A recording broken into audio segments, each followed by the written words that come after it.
Alright guys, just because I sold the 4080 Super and decided to keep the 7900 XTX, it doesn't mean that the NVIDIA 4080 Super is a bad card. In fact, it was very good. I really did appreciate the experience that I had with that card, but I mean, I really do like the AMD experience a lot more. Like, a lot more. So I wanted to preface that just before, I get into this video, more about, how I I've been testing. I basically have been on a quest this last year, a little over a year, since I initially bought the 7900 XT, after upgrading from the 3080 10 gig. I've kind of been on this quest this last year to like really dial down and figure out exactly where I want to be in PC gaming, and I think I've kind of reached that like nirvana of where I feel good at in the PC space right now. So I'm gonna go ahead and break that down for you guys today in this video. I want to try to give you guys my where I see myself gaming.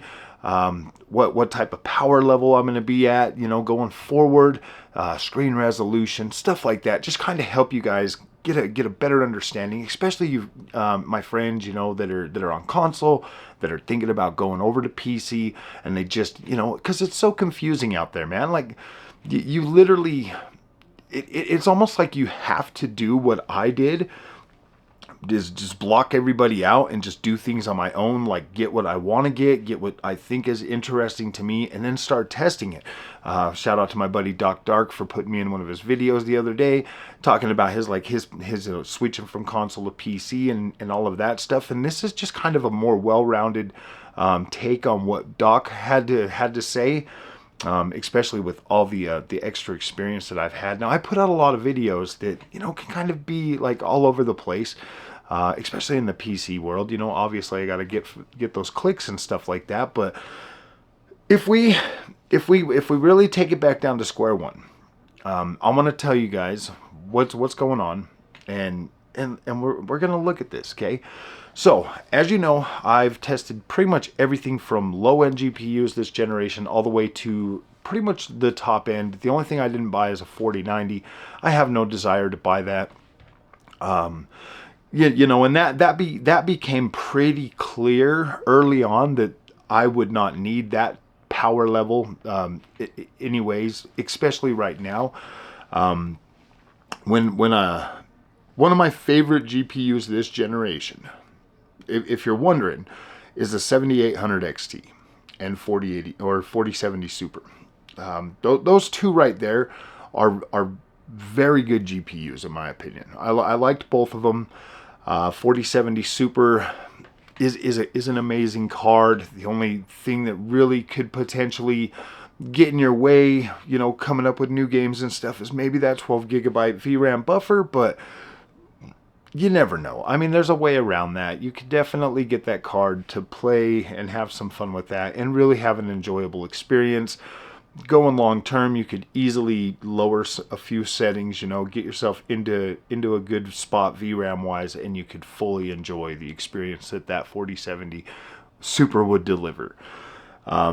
Same with the 7800 XT. 7800 XT, very potent card, very good, especially if you are at, like a 1440p resolution for both of these GPUs.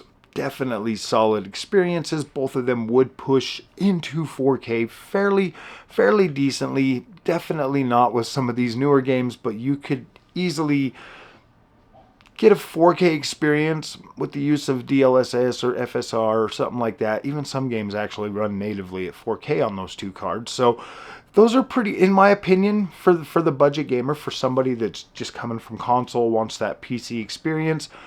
Those are perfect cards to get you in the door, give you a decent, a high, I'm gonna say, quality experience at 1440p.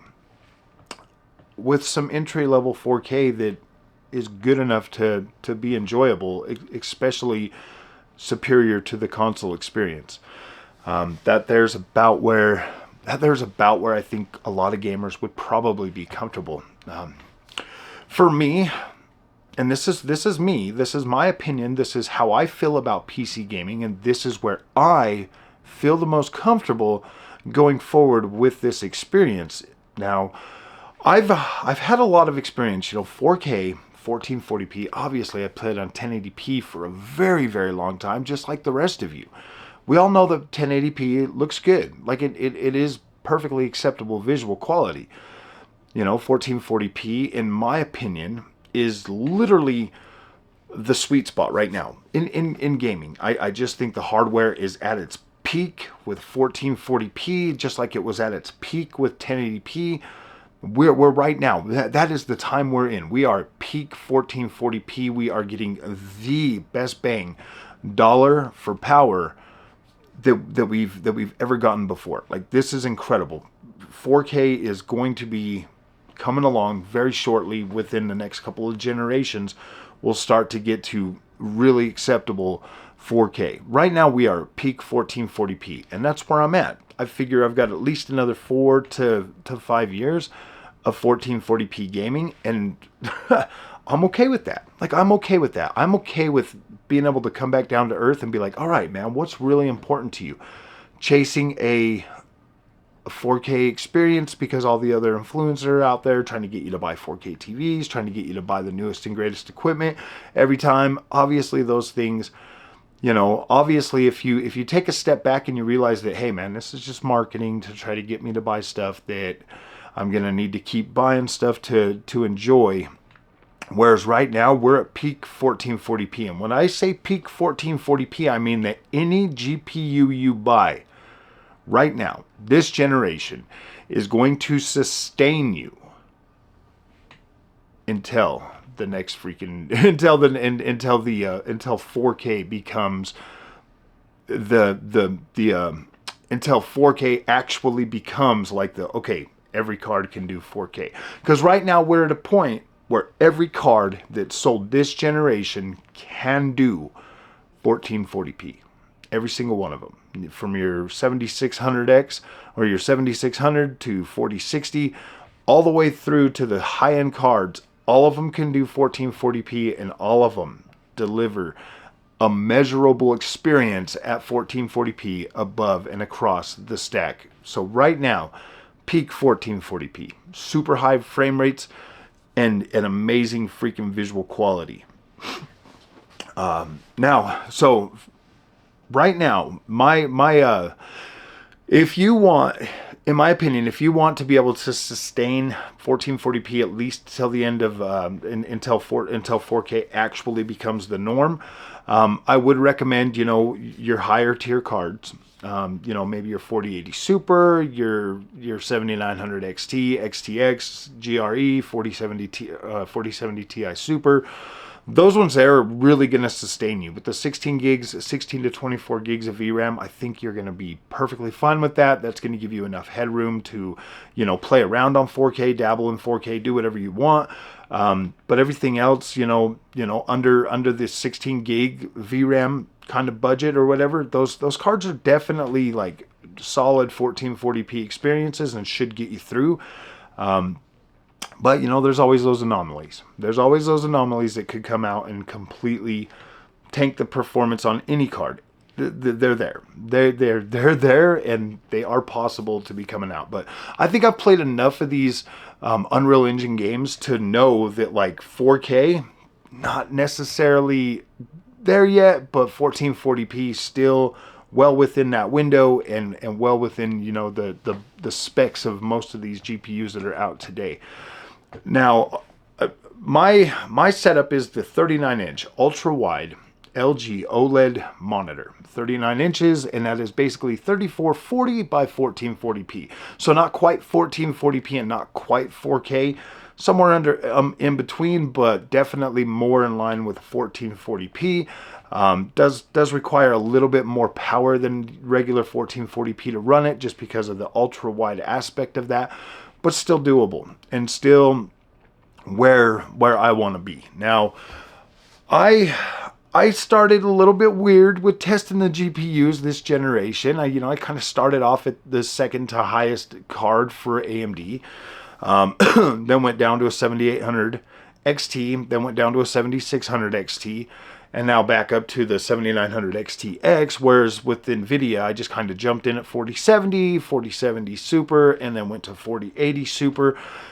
And, you know, guys, across that whole time, you know, playing on 4K, playing on freaking 1440p, getting a feel for how these cards work and stuff, I came to the realization that the NVIDIA cards are awesome if you are chasing 4K. Like the DLSS really is that like crossover point that kind of blurs the line to help you feel like you're at 4K when, you know, when like, I hate to see people chase something like that and feel like they're getting like this incredible experience when it's not necessarily mediocre. It's just like, it's there, but it could be so much better. It could be so much better. You could be 100% fully utilizing and enjoying that experience if you had like a 1440p monitor. Like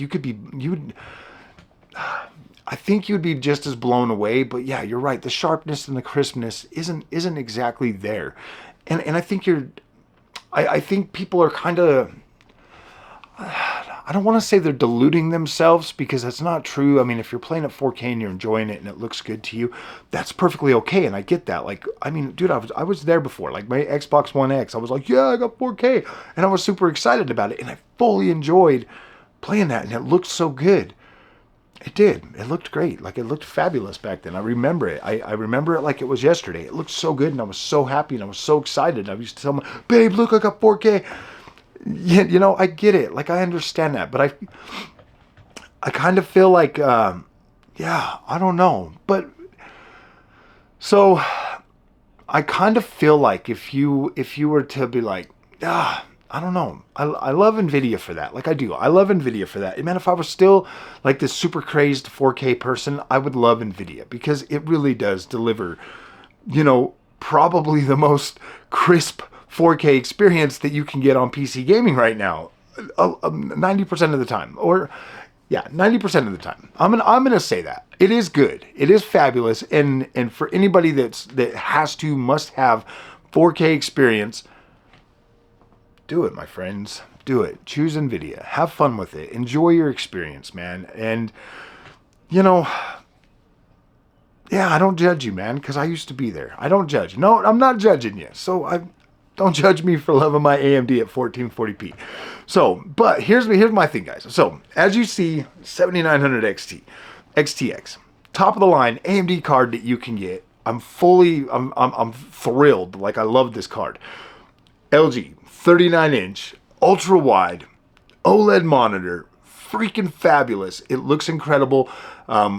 It's literally like, oh, the perfect size for me, my friends. Perfect. It's perfect. I can throw it on my sim racing rig. I can set it right there. I just love playing open world games on this. And the matte screen, perfect for me. Perfect for me. Now, some people don't like that. Some people cry about that kind of stuff. And I'm like, dude, you know what? It's perfect, because when I'm sitting here and I've got like all the lights and shit on and it's not glaring in my face and I'm trying to read stuff, I love it.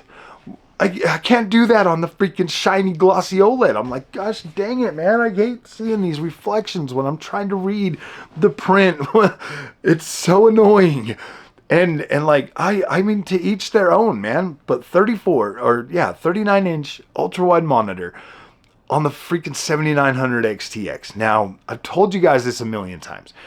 If you want 4K, jump on your NVIDIA card, turn on DLSS, enjoy the experience the best you can with whatever level you get in there. All of them do it. All of them can hit 4K. Some are going to be a much better experience than others, and fully enjoy that. If that's your thing, fully enjoy it, dude. I'm not mad at you. Yeah, dude, I'm happy for you. I really am happy for you.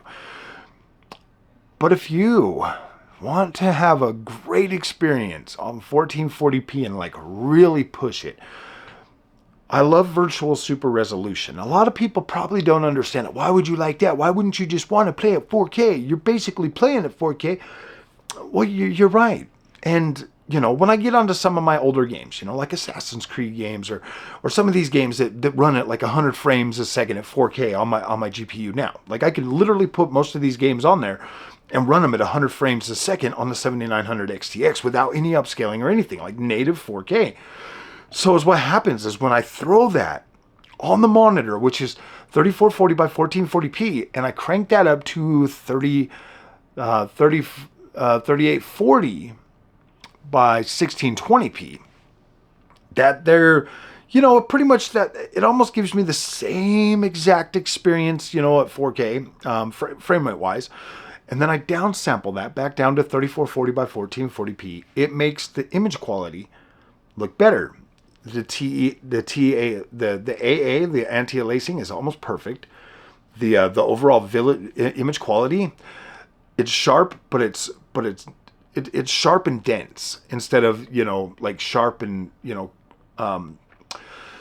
sharp and plasticky. It looks more dense, like everything, because it just looks good. It looks fabulous. So I get rid of all the fuzz, all the blur, all of the artifacts, all of that stuff. Like all of it just goes away after you downsample. Well, most of it. I mean, every once in a while, like because when I turn on, like, you know, fluid motion frames or any of that kind of stuff, you know, to get like up to 200 frames a second or whatever, because I'm already at 100, so I turn that on, it doubles my frame rate, and then I'm running around. Like you do get artifacting, like on your character, you know, like when you turn around in like really dense, like grassy areas, like on Assassin's Creed Valhalla, you turn around and you get all this like, whoa, like it's just, you get like the fuzz around the character. But for me, I don't know about you guys, but like it's impossible to like watch the character and run through the game the whole time, like keeping your eyes trained on him. Your gaze is usually out and about wherever else. So in my honest opinion, like I never notice it because I'm never just looking right at the character the whole time. I'm looking out.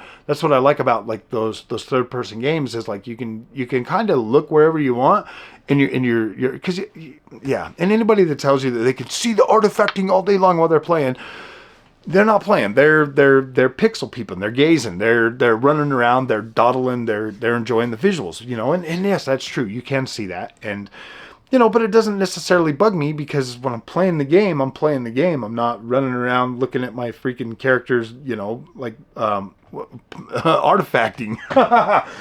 I know it's still there. We can see it. I'm not going to sit here and try to tell you can't see it, but yeah, you can. If you look for it, you can see it. If you're not looking for it, if you're playing a game, you don't see it. So, so that's kind of where I'm at, my friends, and. You know, I'm at 3440 by 1440p is my monitor refresh rate of choice right now, ultra wide. Obviously, I have the 4K TV for backup. There are certain games that I would absolutely just play at 4K, and you know, like maybe Call of Duty, something like that. 100% 4K, no problem. Just play it at that. But yeah, the 7900 XTX, I will be sticking with this card for a while, just due to the fact that it's more than powerful enough to run what I need it to run, and it does fabulous with the inclusion of AMD's fluid motion frames too, which I think is pretty cool. Definitely a technology that the more it continues to get updated and operated on and grows, very, very fabulous. Very fabulous. A lot of people are talking about loss of scaling. This is pretty much that. Now that, you know, and it's only going to get better. Like, it's only going to get better. Now that they're using the AI algorithms and stuff like that, it's going to continue to grow. It's going to get better. It's going to get... This is going to be awesome, guys. This is going to extend the longevity of your 7000, 6000 series GPUs even further, which is great, which is awesome. NVIDIA should 100% jump on this and provide that to their users as a feature, and that would be incredible, because that would give you more peace of mind spending $1,000 on a GPU. Most people are like, oh man, it's hard right now, guys. Like I said in the last video, 60% of the market are, you know, 3060 Ti and under GPUs, and that's not a bad thing, man. You buy into whatever you can get. Now, me personally, with experience, plenty of experience, I would always, if you're at that level, if you're at 3060 Ti, if you're at 3060 Ti, I would 100%. This is my recommendation. I would find the AMD equivalent to that. or to price-wise, and buy the AMD card, because you will get more bang for your buck. You will absolutely get more bang for your buck instead of buying the NVIDIA GPU. So that there's my 100%, like, that is the rule of thumb for me. If you're at 3060 Ti level, buy the AMD card, because you will get more. So that is pretty good. Now, I want to talk to the rest of you guys. Now, what is the ideal build from Frogboy X1 Gaming to the person that wants to get into PC gaming? This is like the bonus part of the video. Now, in my opinion, right now, today, if you were to get in, and this is July 31st, 2024, if you were to go and buy a PC today, this is what I would recommend for you if you want the optimal experience at 1440p. I would recommend either your 7800 XT or 7900 GRE. 4070 Super.